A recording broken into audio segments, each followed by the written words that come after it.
भक्ताचा संभाळ सुद्धा भगवान करतात.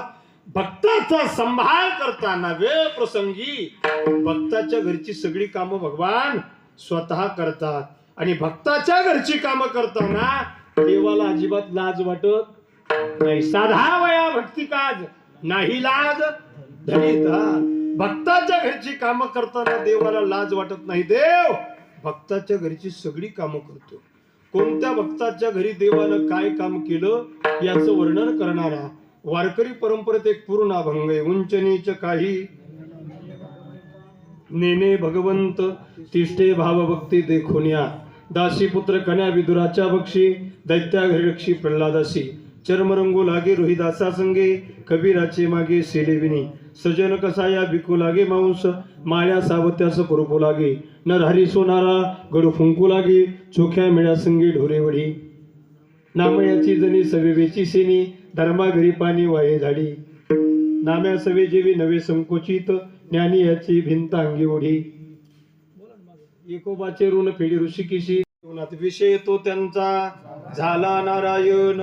नावडे जनधन माता पिता. परिणाम त्यांच्या घरची सगळी कामं देवानं करावी. दत्तानं त्यांच्या दारात चोपदार व्हावं. दत्त चोपदारी. त्याच्या पुढे जाऊन सांगू, आपल्या शेजारी परभणी नावाचा जिल्हा आहे. परभणी जिल्ह्यामध्ये गंगाखेड नावाचा तालुका आहे. गंगाखेड या शहरामध्ये या गावामध्ये वारकऱ्याची दिंडी आली. अनेका मुलींना आपल्या बापाला विचारलं, बाबा कुठं निघाली ही दिंडी? वडील म्हणतात, बाळ ही दिंडी पंढरपूरला निघाली. कोण असतं बाबा पंढरपूरला? वडिलांना सांगावं, बाळ जगाचा मालक भगवान परमात्मा पंढरपूरला विटेवर उभा आहे. आणि त्या मुलीने आपल्या बापाकडे हट्ट धरला, बाबा जर जगाचा मालक पंढरपूरला विटेवर उभा असेल ना तर मला त्याच्या दर्शनाकरता घेऊन चला. त्याला मला डोळे भरून पाहायचंय, त्याचं दर्शन मला करायचंय. त्या मुलीने आपल्या बापाकडे हट्ट धरला. त्या बापानं आपल्या लेकीचा हट्ट पुरवण्याकरिता आपल्या लेकीला खांद्यावर बसवलं आणि मुक्काम दर मुक्काम करत पंढरी क्षेत्रात पोहोचला. पंढरीत पोहोचले. चंद्रभागेचं स्नान करून देवाच्या दर्शनाला बारीला लागले. देवाचं दर्शन केलं आणि त्या मुलीनं देवाला डोळ्यानं डोळे भरून पाहिलं आणि त्या मुलीची एकटक नजर देवाकडे लागली. त्या मुलीचं नाव होतं संत जनाबाई. जनाबाईची नजर देवाकडे लागलेली आहे. देवाची नजर जनाबाईकडे लागलेली आहे. जनाबाईनं देवाला आपलंस करून घेतलं होतं. देवानं ही जनाबाईला आपलंस करून घेतलं होतं. पाहता श्रीमुख सुखावले सुख डोळ्याची भूक न वजे माझ्या. जनाबाई त्या देवाकडे पाहत आहे आणि देवाकडे पाहता पाहता जनाबाईच्या डोळ्यात पाणी आलं. कंठी प्रेम दाटे नयनी नीर लोटे हृदयी प्रगटे रामरूप. आणि जनाबाईच्या डोळ्यात पाणी आहे. जनाबाईचा बाप विनंती करतोय, जना बास झाला आता. देवाचं दर्शन झालं, आपल्याला निघावं लागेल, परतावं लागेल, गावी जावं लागेल. जनाबाईनं देवाला पाहिल्यावर वेड्या झाल्या महाराज. देवाला म्हणतात, देवा बाबा या देवाचं चरण सानिध्य आणि या देवाची पंढरी सोडून मला कुठे येण्याची इच्छा, मला इथेच ठेवा आणि तुम्ही गावाकडे परत निघून जा. कोणता बाप आपल्या लेकीला देवाच्या मंदिरात सोडून निघून जाईल? जनाबाईचा बाप विनंती करतोय, बाळ ऐकावं लागेल, तुला यावं लागेल माझ्यासोबत परत. जनाबाई ऐकायला तयार नाही. अखेर जनाबाईला देवाच्या मंदिरात सोडून निघून जाण्याचा निर्णय जनाबाईच्या बापानं घेतला. पण जनाबाईच्या बापाच्या डोळ्यात पाणी आलं महाराज. पाणी तर जनाबाईच्याही डोळ्यात आहे, पाणी जनाबाईच्या बापाच्याही डोळ्यात आहे. पण जनाबाईच्या बापाच्या डोळ्यातलं पाणी जनाबाई नावाच्या लेकीसाठी आहे आणि जनाबाईच्या डोळ्यातलं पाणी विटेवरच्या बापासाठी आहे. बाबा यायचं नाही. आळंदीत ज्ञानोबाला संन्यासाची पोरं म्हणून हिणवणारी माणसं आपली. मधुकरी न वाढता ज्ञानोबांच्या भिक्षा पात्रात कचरा टाकला आपल्या लोकांनी. अरे ज्ञानोबांच्या छाताडात लात मारली आपल्याच विसोबा खेचरानं. महाराज ज्ञानोबांना त्रास द्यायला माणसं काही बांगलादेशातून आली? आपल्या लोकांनी त्रास दिला महाराज. संत या महाराष्ट्रातल्या लोकांना कळाले. याच्या पुढे जाऊन सांगू, तुकोबरे सुद्धा आम्हाला कळाले नाही. तुकोबऱ्याला कोणी त्रास दिला नाही. तुकोबऱ्याच्या गावातल्या सगळ्या लोकांनी त्रास दिला महाराज. गावचा जो प्रमुख होता ना, प्रमुख आता जसं सरपंच तसा सांगितलं महाराज. गोपाला पाटील गावीचे हे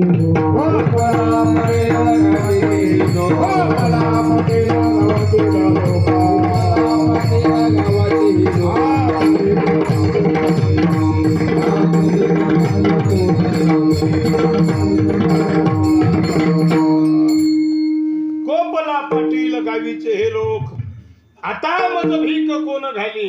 गावचा प्रमुख होता पाटील, त्याने सांगितलं महाराज भजन करायचं असेल तर गाव सोडावं लागेल आणि गावात राहायचं असेल तर भजन सोडावं लागेल. तुकोबऱ्यांसाठी दोन्ही निर्णय कठोर होते. महाराजांनी अखेर गाव सोडून एकांतात जाऊन भजन करण्याचा निर्णय घेतला. पोरो, महाराज कधी भंडारा डोंगरावर जायचे, कधी भामचंद्र डोंगरावर जाऊन भजन करायचे. महाराजांनी भंडारा डोंगरावर भजन करण्याकरिता जावं आणि महाराजांच्या धर्मपत्नीनं महाराजांना भाकरी घेऊन भंडारा डोंगर गाठावं. महाराज तुकोबऱ्याच्या पत्नी भंडारा डोंगरावर जात होत्या. तुकोबऱ्यांच्या पत्नीच्या पायात एकदा काटा मोडला. जगाचा मालक भगवान परमात्मा क्षणार्धात भंडारा डोंगरावर आला आणि त्यानं तुकोबऱ्याच्या पत्नीच्या पायातला काटा काढला. कुणी महिला मंडळ. झोपल्या का तुम्ही? रामराव महाराज ढोकबाबा पासून तर संजय बाबा पाचपोर पर्यंत 5 लाख रुपयाच्या वर 7 दिवसाच्या कथेचे पैसे घेत नाही. खरं सांगू, 51-61 हजाराच्या पुढे कीर्तनाचे पैसे घेतले जात नाही महाराज. 51-61 त्यांना घ्यायची हौस नाही, तुम्हाला द्यायची हौस आहे. 51 घेणारे तुमच्या दारात येत नाही, तुम्ही म्हणता तेच आणायचा. या देठे महाराज सारखे लय झाले. आता पर्वत बाबा प्रेमा खातीर एका गावात कीर्तन केलं महाराज. गाव छुटवतो ते म्हणे कमी भांडवलात ऍडजस्ट करावं लागतं. म्हटलं धर्म टिकवायचा आपल्याला. प्रत्येक वेळी पैसा पाहिला तर धर्म बुडेल. तारीख घेतली, कीर्तन झाल्यावर ते आभार प्रदर्शन करायला उभं राहिलं. त्याने ते माझा आभार वगैरे मानलं कीर्तनात आणि ते शेवटी म्हणतो राहिलेल्या मंडळीने वर्गणी देऊन टाका. तुम्ही लोक वर्गणी देत नाही, लय मोठे पैसे वसूल होत नाही, त्याच्यामुळे असे हलके महाराज आणावं लागते. बरं आता घ्या, बरं पैसे घ्या, तर लोक म्हणते तुमचा धंदा झाला. बरं नाही घ्या, असे हलके महाराज आणावं लागते. आता ते 51-61 वाले काय सांगते आणि आम्ही काय सांगतो हे आम्ही सांगणार नाही, तुम्हीच ऐका. मला काय चाललो होतं माणसं खऱ्या संतांना विसरली. आम्ही वारकरी विचारांचं बीजाची पेरणी करतोय महाराज. तर आम्हाला 10 रुपये, 20 रुपये, 50 रुपये. अशोक खरात नावाचा भोंदू. हे पोरं तुम्ही चिंचा खाता? चिंचातल्या बियाण्याला काय म्हणतात? चिंचोका म्हणतात. चिंचुक्याची किंमत किती आहे का मी सांगतो. 80 रुपये किलो चिंचुके. एका किलो मध्ये किती चिंचुके बसत असतील? कुठे गेली ती गौतमीवाली?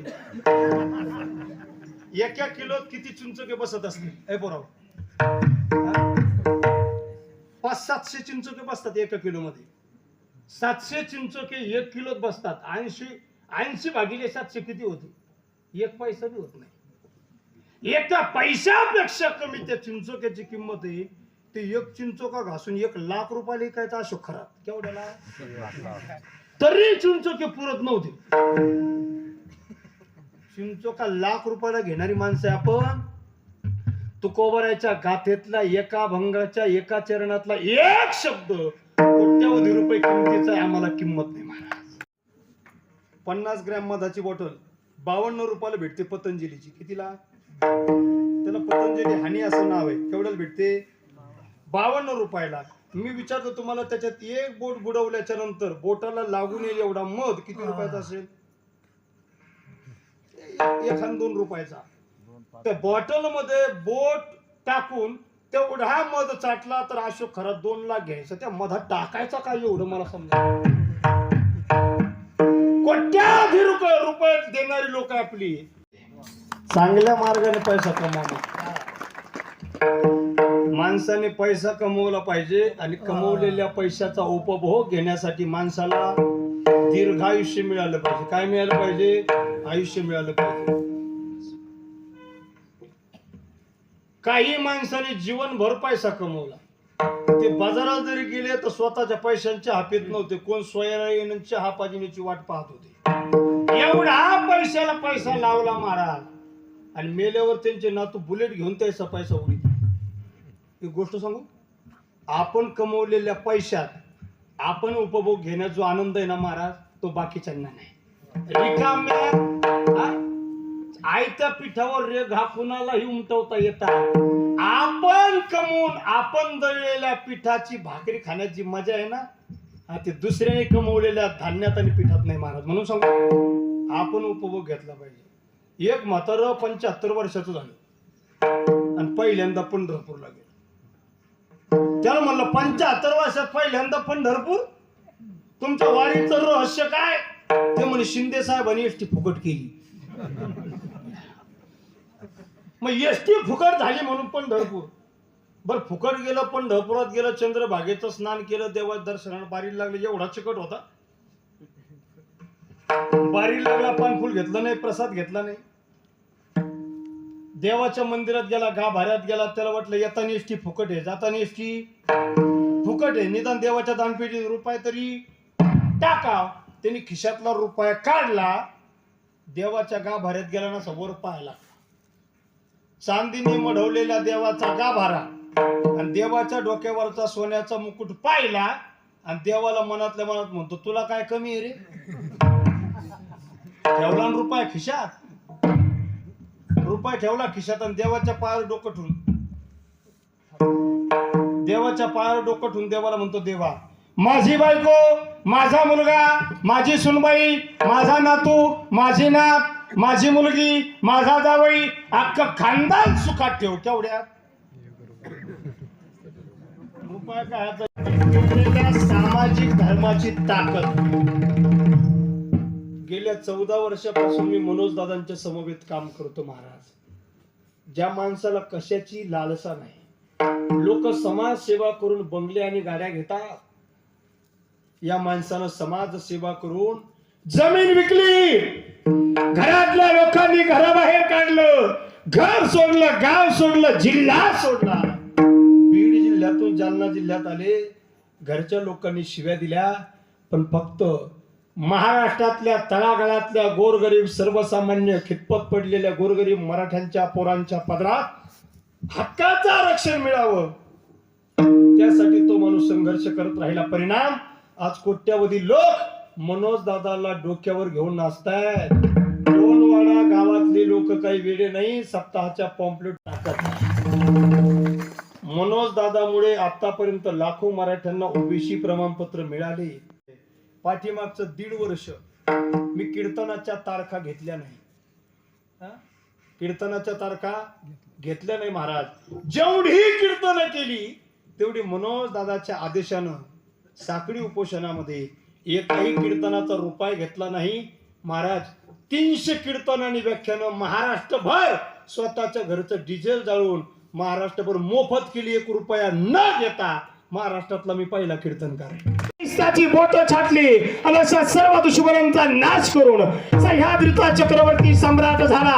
अशा धर्मवीर, कर्मवीर, शूरवीर, दानवीर छत्रपती शिवरायांना सर्वांनी जोरदार टाळ्या वाजवून मानाचा मुजरा करा. हिंदवी स्वराज्य निर्माण केलं. राजाचं स्वराज्य होतं कुणासाठी? राजाचं स्वराज्य होतं शेतकऱ्यासाठी, राजाचं स्वराज्य होतं कष्टकऱ्यासाठी, राजाचं स्वराज्य होतं गोरगरिबासाठी, राजाचं स्वराज्य होतं अनाथांसाठी, राजाचं स्वराज्य होतं दिनदुबळ्यासाठी, राजाचं स्वराज्य होतं खंड हिंदुस्थानसाठी, राजाचं स्वराज्य होतं मातृभूमीसाठी, राजाचं स्वराज्य होतं भारत मातेसाठी, राजाचं स्वराज्य होतं साधूच्या रक्षणासाठी, राजाचं स्वराज्य होतं दुर्जनाच्या संहारासाठी, राजाचं स्वराज्य होतं मंदिरातील देव वाचवण्यासाठी, राजाचं स्वराज्य होतं मंदिरावरचे कळस वाचवण्यासाठी, राजाचं